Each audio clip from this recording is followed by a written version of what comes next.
ചേർത്ത് പിടിക്കണം. കാരണം എന്റെ വാപ്പ അബ്ദുറഹിമാൻ ആകണം എന്ന് തീരുമാനിച്ചത് എന്റെ ഉമ്മ നബീസയല്ല. എന്റെ വാപ്പ നബീസയാവണം എന്ന് തീരുമാനിച്ചത് അബ്ദുറഹ്മാനുമല്ല. അബ്ദുറഹ്മാന്റെ വാരിയല്ലിൽ എന്റെ ഉമ്മാക്ക് പടച്ചോൻ സ്ഥാനം കൊടുത്തു. എന്റെ ഉമ്മാന്റെ വാരിയല്ലിൽ അബ്ദുറഹ്മാന് പടച്ചോൻ സ്ഥാനം കൊടുത്തു.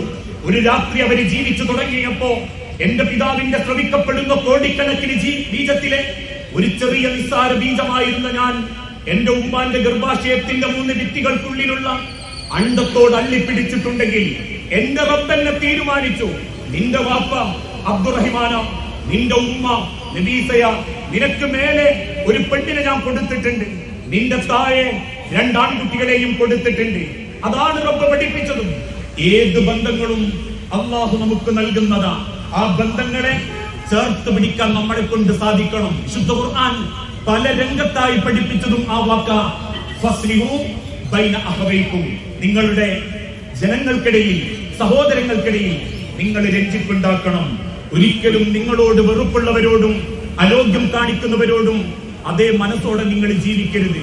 ആലോചിച്ചു നോക്കൂ മനുഷ്യരെ, അള്ളാഹുവിന്റെ ഹബീബായ നബി തങ്ങളുടെ ജീവിതം ജനിക്കുന്നതിന്റെ മുൻപേ വാപ്പ മരണപ്പെട്ട പ്രവാചകൻ, ജനിച്ച് 6ാമത്തെ വയസ്സിൽ ഉമ്മയും മരണപ്പെട്ട പ്രവാചകൻ, യതീമായി ജീവിതം ആരംഭിച്ച ഒരു മകന്റെ ജീവിതം, 6 വയസ്സുകാരന്റെ ജീവിതം എത്രത്തോളം ഉണ്ടാകുമെന്ന് നമ്മളൊന്ന് മനസ്സുകൊണ്ട് കണക്ക് കൂട്ടിയാൽ മതി. പക്ഷേ അന്ന് അള്ളാഹുവിന്റെ പ്രവാചകൻ സല്ലല്ലാഹു അലൈഹി വസല്ലമയെ കൈപിടിച്ചു കൂട്ടിക്കൊണ്ടുപോയത് പ്രവാചകന്റെ എളാപ്പ അബൂ ത്വാലിബിന്റെ ഭാര്യ ഫാത്തിമ ബീവിയ. ഫാത്തിമ ബീവി അന്ന് പ്രസവിച്ചിട്ടേയുള്ളൂ അലീബിന് അബീ ത്വാലിബിനെ ജനിപ്പിച്ച ഫാത്തിമ തന്റെ ഭർത്താവിന്റെ അനിയന്റെ മകൻ, ജ്യേഷ്ഠന്റെ മകൻ യതീമായി എന്നറിഞ്ഞപ്പോ പിന്നീട് ഒരുവിധ മടിയും കൂടാതെ അള്ളാഹുവിന്റെ റസൂലിനെ കൈപിടിച്ചുകൊണ്ട് പോകുന്നുണ്ട്. പിന്നീട് പ്രവാചകൻ ഒരു പോറ്റുമ്മയെ പോലെ, ഒരു ഉമ്മയെ പോലെ ഫാത്തിമ ബീവി സംരക്ഷിക്കുന്നുണ്ട്, ഭക്ഷണം കൊടുക്കുന്നുണ്ട്. അതുകൊണ്ടാ ഫാത്തിമ ബീവി മരണപ്പെട്ടപ്പോ ഫാത്തിമാന്റെ മയ്യത്തുമെടുത്ത് 6 അടി മണ്ണിന്റെ അരികിലേക്ക് ചെന്ന റസൂലുള്ളാഹി സല്ലല്ലാഹു അലൈഹി വസല്ലമ ആ കബറിലേക്കൊന്ന് ഇങ്ങനെ ആർത്തിയോടെ നോക്കും. മയ്യത്ത് അതിലേക്ക് ഇറക്കി വെക്കുന്നതിന്റെ മുൻപേ ആ കബറിലേക്കൊന്ന് ഇറങ്ങി നിന്ന് കബറിന്റെ 4 ഭിത്തിയിലും കൈകൊണ്ട് പതുക്കെ ഇങ്ങനെ തടവിയിട്ട് അള്ളാന്റെ റസൂല് പറയും, കബറേ, എന്റെ പോറ്റുമാനെങ്കിൽ കരയിപ്പിക്കല്ലേ കബറേ, എന്റെ ഫാത്തിമാനെങ്കിൽ കരയിപ്പിക്കല്ലേ കബറേ. എന്നിട്ട് മുകളിലേക്ക് കയറി തന്റെ പോറ്റുമ്മയെ യാത്രയാക്കുമ്പോ സഹാബാക്കളിൽ ചിലര് ചോദിച്ചു, റസൂലേ, എന്തിനാ നിങ്ങൾക്ക് ഇത്ര സങ്കടം? ഫാത്തിമയെ നിങ്ങൾക്ക് അത്രയ്ക്ക് ഇഷ്ടായിരുന്നോ പ്രവാചക? അല്ലാഹുവിന്റെ തിരുദൂതൻ തിരിച്ചു പറയുന്ന ഒരു വാക്കുണ്ട്, അലിക്ക് മുൻപ് ഫാത്തിമ എനിക്ക് ഭക്ഷണം തന്നിട്ടുണ്ട്. അലിയെ താരാട്ട് പാടുന്നതിന്റെ മുൻപ് ഫാത്തിമ എന്നെ താരാട് പാട്ടി ഉറക്കിയിട്ടുണ്ട്. അലിയെ കളിപ്പിക്കുന്നതിന്റെ മുൻപ് ഫാത്തിമ എന്നെ കൊഞ്ചിച്ചിട്ടുണ്ട്. എന്റെ ഫാത്തിമ എനിക്കൊരു പോറ്റുമ്മയല്ല, ഉമ്മയായിരുന്നു എന്ന് അള്ളാഹുവിന്റെ ഹബീബ് പറയുന്നുണ്ടെങ്കിൽ രക്തബന്ധമല്ലാതിരുന്നിട്ടുകൂടി അള്ളാന്റെ ഹബീബ് കൊടുക്കുന്ന ഒരു സ്ഥാനന്റെ ബന്ധത്തിന്റെ മഹത്വം, അതാ ഇസ്ലാമിന്റെ മൂല്യം, അതാ ഇസ്ലാമിന്റെ കുടുംബത്തിലെ ഉത്കൃഷ്ട മൂല്യം അല്ലേ? അള്ളാഹുവിന്റെ തിരുദൂതൻ വഫാത്താകുന്നതിന്റെ തൊട്ടു മുൻപ് 9 കൊല്ലം 9 ഭാര്യമാര് റസൂലുള്ളാഹിന്റെ കൂടെ. മരിക്കുന്ന സെക്കൻഡ് വരെ 9 ഭാര്യമാർക്കും പരാതിയില്ല, ഒരാളും പോലും കുറ്റം പറഞ്ഞിട്ടില്ല.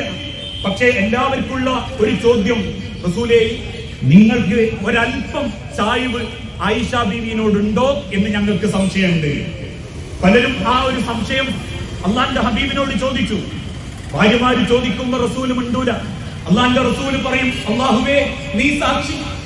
അവസാനം സഹാബാക്കളിൽ ചിലര് ചോദിച്ചു, അള്ളാഹുവിന്റെ പ്രവാചകരെ, താങ്കൾക്ക് ആയിഷ ബീവിയോട് ഒരു ചെറിയ ചായ്വ് കൂടുതലുണ്ടോ? അതുണ്ടെങ്കിൽ തന്നെ അതെന്തിനാ നബിയെ? അള്ളാഹുവിന്റെ പ്രവാചകൻ സല്ലല്ലാഹു അലൈഹി വസല്ലം തിരിച്ചു പറഞ്ഞു, ഒരു പക്ഷേ ഉണ്ടായേക്കാം. സഹാബത്ത് ചോദിച്ചു, റസൂലേ, ആയിഷ ബീവിന്റെ ചെറുപ്പാണോ അല്ലെങ്കിൽ ആയിഷ ബീവിന്റെ സൗന്ദര്യാണോ അതിന് കാരണം? ചോദിച്ച സഹാബത്തിനോട് റസൂലുള്ളാഹി തിരിച്ചു പറഞ്ഞു, രണ്ടുമല്ല ഞാൻ ആയിഷാനെ എങ്ങനെ സ്നേഹിക്കാനുള്ള കാരണം. ഇനി എന്താ നബിയെ? അള്ളാഹുവിന്റെ പ്രവാചകന്റെ കണ്ണു നിറയാൻ തുടങ്ങി. നെഞ്ചു പൊട്ടുമാറ് കണ്ണുനീരോടെ റസൂലുള്ളാഹി തിരിച്ചു പറഞ്ഞു, മക്കയിൽ ദഅവത്തിന്റെ പ്രബോധനത്തിന്റെ തുടക്ക കാലഘട്ടത്തിൽ എന്റെ നേരെ വന്ന കരിങ്കല്ലിന്റെ കഷണങ്ങളിൽ പലതും എന്റെ ശരീരം തൊടാതെ തടഞ്ഞത് ഒരു വ്യക്തിയായിരുന്നു. ഞാൻ പട്ടിണി കിടന്ന അബൂ ത്വാലിബിന്റെ താഴ്വരയിൽ എനിക്ക് ഭക്ഷണം കൊണ്ടെത്തുന്നത് ഒരു വ്യക്തിയായിരുന്നു. മക്കക്കാര് ത്വായിഫിലൂടെ എറിഞ്ഞോടിച്ചപ്പം എന്റെ പിന്നാലെ വന്ന് എന്നെ ആശ്വസിപ്പിച്ചത് ഒരു വ്യക്തിയായിരുന്നു. ആരാന്നറിയോ സഹാബത്തെ? എന്റെ അബൂബക്കറിന്റെ മോള ആയിഷ. ആ ഒരു പരിഗണനയല്ലാതെ ആയിഷക്ക് ഞാൻ മറ്റൊരു പരിഗണനയും കൊടുത്തിട്ടില്ല. ചിന്തിച്ചു നോക്കൂ, ആ ബന്ധത്തിന് റസൂൽ കൊടുക്കുന്ന ഒരു സ്ഥാനം, സ്വന്തം ചോരയല്ലാതിരുന്നിട്ടും കൂടി റസൂലുള്ള കൊടുക്കുന്ന ഒരു പരിഗണന. ഇന്നതേ കുടുംബത്തിലെ പലർക്കും ഏട്ടൻ അനിയനെ കണ്ടൂടാ, അനിയൻ ഏട്ടനെ കണ്ടൂടാ, കുടുംബക്കാർക്ക് കുടുംബക്കാരെ കണ്ടൂടാ. മക്ക വിജയ ദിവസം തന്റെ കുടുംബക്കാരെ എല്ലാവരെയും അണിയൊപ്പിച്ച് നിർത്തുമ്പം ഇന്ന് വേദനയുടെയും സങ്കടത്തിന്റെയും ദിവസമാണെന്ന് കുടുംബക്കാർ ഓരോരുത്തരും പറയുമ്പം ഓരോരുത്തരുടെ മുഖത്തും നോക്കി അള്ളാന്റെ ഹബീബ് പറഞ്ഞൊരു വാക്കില്ലേ, നിങ്ങൾ പോയിക്കോളൂ, നിങ്ങളെ ആരും ഉപദ്രവിക്കില്ല, ഒരാളെ പോലും നിങ്ങളെ തൊടില്ല. ത്വായിഫിന്റെ മണലാരണ്യത്തിലൂടെ തന്റെ ഉമ്മത്ത് തന്നെ എറിഞ്ഞോടിച്ചപ്പോ ആ ത്വായിഫിനെ നശിപ്പിക്കാൻ വേണ്ടി അള്ളാഹു മലക്കുകളെ പറഞ്ഞയച്ചപ്പോ പോലും അള്ളാന്റെ റസൂല് തിരിച്ചു പറഞ്ഞൊരു വാക്കുണ്ട്,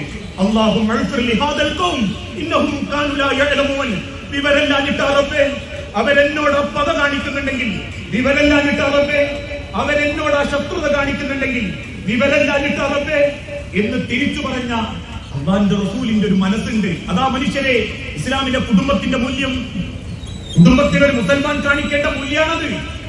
ആ മൂല്യം നമ്മളിൽ ഇല്ലേ? ഇസ്ലാമിന്റെ മൂല്യങ്ങളിലെ ഭൂരിഭാഗവും നമ്മളിൽ നിന്ന് നഷ്ടപ്പെട്ടിട്ടുണ്ട്. നമസ്കരിച്ച് സലാം വീട്ടി എഴുന്നേറ്റ് പോകുമ്പോഴും നമ്മുടെ കുടുംബത്തിന്റെ ആരോഗ്യങ്ങളും പണക്കും അങ്ങനെ തന്നെയുണ്ടോ?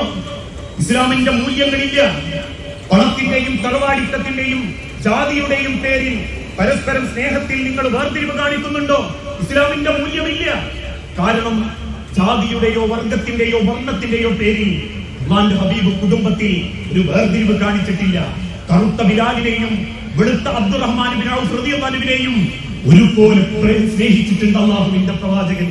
ആരുണ്ട് ബാങ്ക് കൊടുക്കാനെന്ന് മദീന പള്ളിയിൽ വെച്ച് അല്ലാഹുവിന്റെ വഹി ഇറങ്ങിയപ്പം അല്ലാഹുവിന്റെ ഹബീബിന്റെ മുൻപിൽ അന്ന് പേരുകെട്ട തറവാട്ടുകാരായ ഖുറൈശ് ഗോത്രം, അസ്ലം ഗോത്രം, ബനു നദീർ ഗോത്രം, വഫാർ ഗോത്രം, ഓരോ ഗോത്രക്കാരും ബാങ്കിന് വേണ്ടി കൽപ്പന കിട്ടാൻ കാത്തിരിക്കുമ്പോ ആ ഗോത്രക്കാരുടെ പിന്നിൽ അടിമയായി മോചിപ്പിക്കപ്പെട്ട് അർദ്ധനഗ്നനായി വേർപ്പിൽ കുളിച്ച് തന്റെ മനഞ്ഞൊട്ടിയ ശരീരത്തോടെ തലകുനിച്ചിരിക്കുന്ന കറുത്ത കാപ്പിരിയെ ചുണ്ടി അല്ലാഹുവിന്റെ റസൂൽ പറഞ്ഞൊരു വാക്കുണ്ട്, യാ ബിലാൽ അൻത മുക്രിമുൻ, ഓനെ ബിലാലെ നീയാണ് ബാങ്ക് കൊടുക്കേണ്ടതെന്ന്. ജാതിയുടെയോ വർഗത്തിന്റെയോ വർണ്ണത്തിന്റെയോ തറവാടിത്തത്തിന്റെയോ പവർ നോക്കാതെ മനുഷ്യനെ സ്നേഹിക്കേണ്ടത് അവന്റെ ജീവിതത്തിന്റെ പരിഗണനയിലൂടെയാണെന്ന് ലോകത്തെ പഠിപ്പിച്ചൊരു മൂല്യം. കറുത്ത ബിലാലിനെയും വെളുത്ത അബ്ദുറഹ്മാൻ ബിൻ ഔഫിനെയും ഒരുപോലെ സ്നേഹിക്കാൻ പഠിപ്പിച്ച കുടുംബത്തിന്റെ ഉത്കൃഷ്ട മൂല്യങ്ങൾ അല്ലേ? അബൂബക്കർ സിദ്ദീഖ് റളിയല്ലാഹു അൻഹു എന്ന പണക്കാരനെയും കണ്ണു കാണാത്ത അബ്ദുല്ലാഹി ഇബ്നു ഉമ്മി മക്തൂം എന്ന അന്ധനെയും ഒരുപോലെ സ്നേഹിച്ച അല്ലാഹുവിന്റെ പ്രവാചകൻ. ഇസ്ലാം ലോകത്തിന് പഠിപ്പിക്കുന്ന ഒരു ഉത്കൃഷ്ട മൂല്യമാണത്. ഒരിക്കലും കുടുംബത്തെ പണം നോക്കി അളക്കരുത്, സ്വഭാവം അതല്ലെങ്കിൽ തറവാട് നോക്കി അളക്കരുത്, മറ്റേതെങ്കിലും കാര്യം നോക്കി നിങ്ങൾ അളക്കരുത്.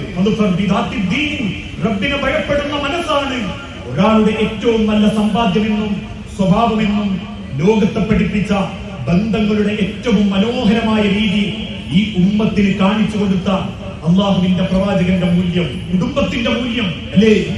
ആ ബന്ധങ്ങളിലെ ഏറ്റവും മനോഹരമായ മറ്റൊരു മൂല്യമാണ് മാതാപിതാക്കളും മക്കളും തമ്മിലുള്ള മൂല്യം.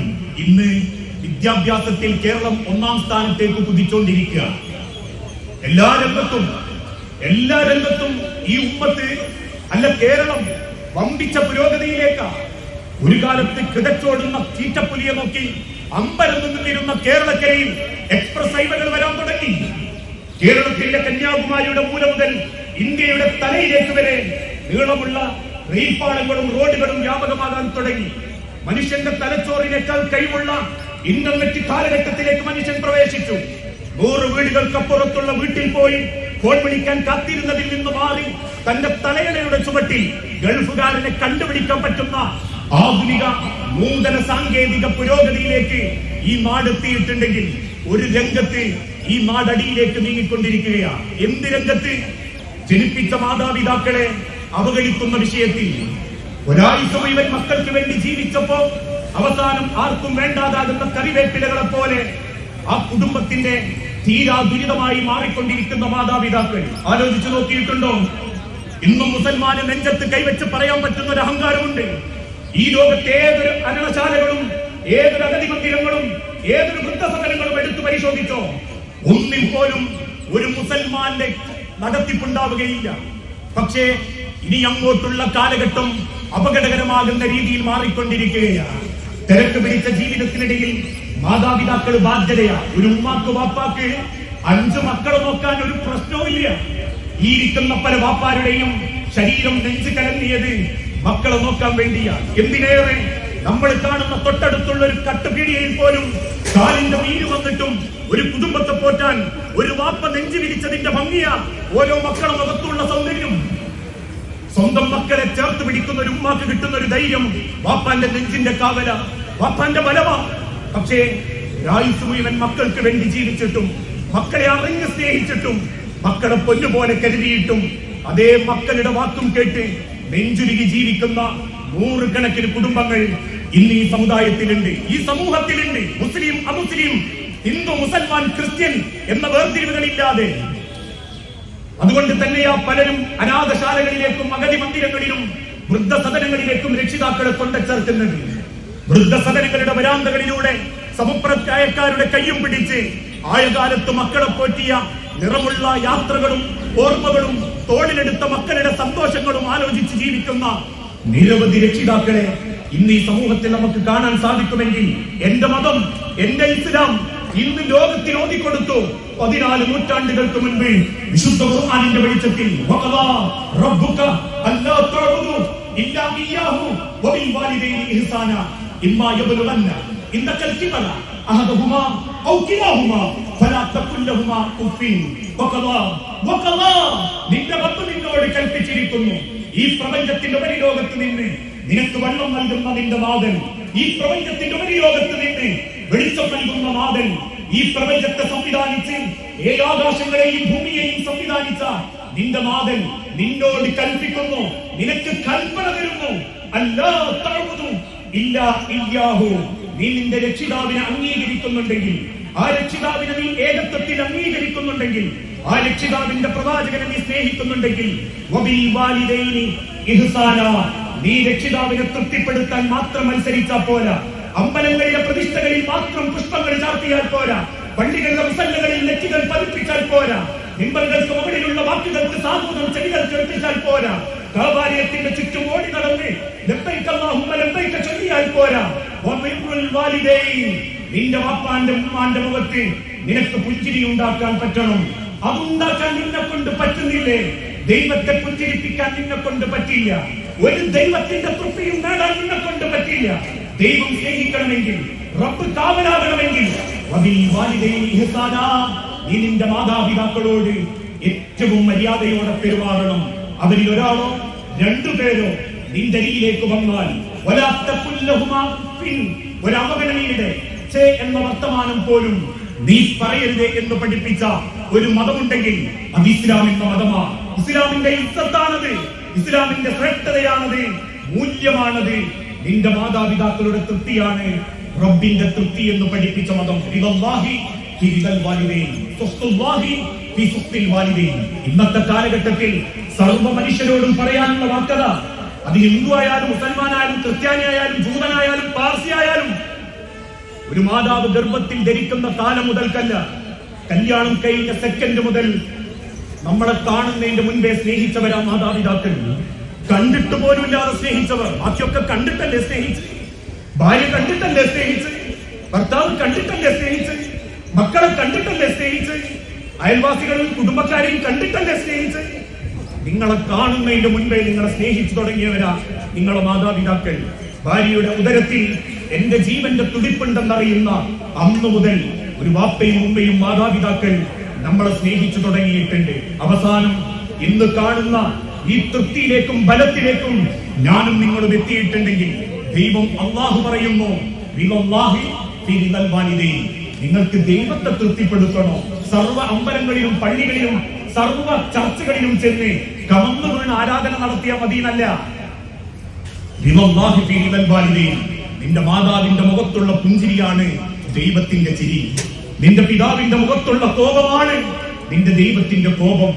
അതുകൊണ്ട് നിന്റെ സ്വർഗവും നരകവും തീരുമാനിക്കപ്പെടുന്ന ആ മാതാപിതാക്കളെ ഹൃദയത്തോട് ചേർത്ത് നിർത്തി യാത്രയാക്കണമെന്നും അവസാനത്തെ പിടി 6 അടി മണ്ണിലേക്ക്, ആ മൺകൂനകളിലേക്ക് ഇടുമ്പം ആത്മവിശ്വാസത്തോടുകൂടി നിനക്ക് നിന്റെ മാതാപിതാക്കളെ യാത്രയാക്കാൻ പറ്റണമെന്നും പഠിപ്പിച്ച എന്റെ മതം, എന്റെ മൂല്യം, എന്റെ ഇസ്ലാം നൽകുന്ന ഉത്കൃഷ്ട മൂല്യം മാതാപിതാക്കളുടെ തൃപ്തിയിലാണ് ദൈവത്തിന്റെ തൃപ്തി. നാളെ പരലോകത്ത് ചെന്നാൽ പോലും റബ്ബ് പരിഗണിക്കാത്ത ഒരു കൂട്ടരാരാ? അമ്മ നോക്കാത്ത, പരിഗണിക്കാത്ത കൂട്ടരിൽ ഒരു കൂട്ടര് മാതാപിതാക്കളെ വേദനിപ്പിച്ച മക്കളാ. ഇസ്ലാമിന്റെ കുടുംബത്തിന്റെ മൂല്യാണത്. ആ മൂല്യം കാത്തു സൂക്ഷിക്കാൻ പറ്റാത്തവന്റെ നെറ്റിയിലെ നിസ്കാരത്തെ വിലല്ലാന്ന് പഠിപ്പിച്ച മതമാണ് ഇസ്ലാം. സ്വന്തം ബാപ്പാന്റെ ഉമ്മാന്റെ മനസ്സിൽ സന്തോഷം കൊണ്ട് യാത്ര കൊടുക്കാൻ പറ്റാത്ത ഒരു പെണ്ണിന്റെ സലഫി പർദ്ദത്തും മസ്തത്തും നാട്ടിലെ ഖുർആൻ ക്ലാസിനും ഒരു വിലയില്ലാതെ പഠിപ്പിച്ച മതം. എന്റെ ഉമ്മത്തിനെ അല്ലാഹുവിന്റെ റസൂൽ പഠിപ്പിച്ച ഉന്നത മൂല്യങ്ങളിൽ ഒന്നാണത്. മാതാപിതാ നിന്റെ തൃപ്തിയിലാണ് മാതാപിതാക്കളുടെ തൃപ്തി എന്ന് പഠിപ്പിച്ച മതം. അതോടൊപ്പം തന്നെ മാതാപിതാക്കളോടും മക്കളുടെ വിഷയത്തിൽ ഒരു മക്കളോടും നിങ്ങൾ വേർതിരിവ് കാണിക്കരുത് എന്ന് ബന്ധങ്ങളുടെ മൂല്യം പഠിപ്പിച്ചു. മക്കൾ എങ്ങനെയാവട്ടെ, എന്റെ മക്കളാണെങ്കിൽ അവരോട് വേർതിരിവ് കാണിക്കാൻ പാടില്ല.